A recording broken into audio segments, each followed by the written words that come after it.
Hi guys, welcome back to my channel. It's a new week, which means it's a new weekly. I really had no idea what theme I was going to go for this week, so I reached out to a friend on Instagram and got her thoughts on what I should do, and we came up with the idea of Gus Gus and the dressmaking scene from Cinderella, which fit perfectly because this week I went dress shopping with my three sisters because my dad is renewing his vows in a couple of weeks. So I spent the day trying on too many dresses, and I spent the morning doodling a dressmaking layout.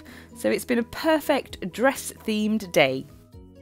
My dailies, Monday to Friday, are going to be part of the dress that's being cut up by Gus Gus, and my Saturday and Sunday boxes will be a spool of thread.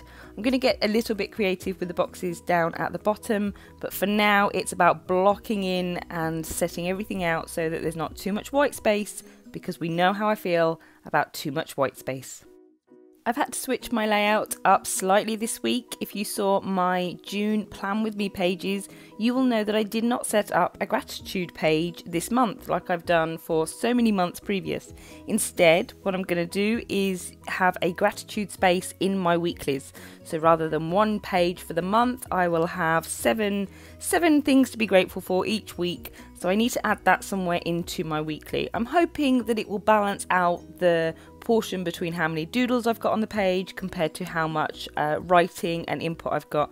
As much as it's lovely to have lots of doodles on a page, I also like it to feel filled in and like I've really put something into that layout. So the gratitude diary is coming into my weeklies and out of its own page. I always have a next weekly space so that I can begin to plot out what I'm doing for the next week. I suppose I could put this in my monthly, but I prefer to have in a one weekly layout a space to see what I'm doing the next week so I'm not lolloping through each week, and a little calendar to see exactly where I am in that month. I realise at this point in the spread that I haven't put a tracker in, so I've made the world's tiniest tracker where I can't even write in the different things that I'm tracking. I just have to put the beginning letters, like if it's house task it's HT, and if it's journaling it's just a J. I'm having a mini meltdown at this point that I'm journaling because I have two brown pens in my Faber Castell set, and the one that looks lighter is actually darker and the brown that looks darker is actually lighter, and every time I go to use the lightest brown my brain picks up the lightest brown. Shocking logic, I know, because actually I need to go for the darker brown colour because it actually comes out lighter. Ugh.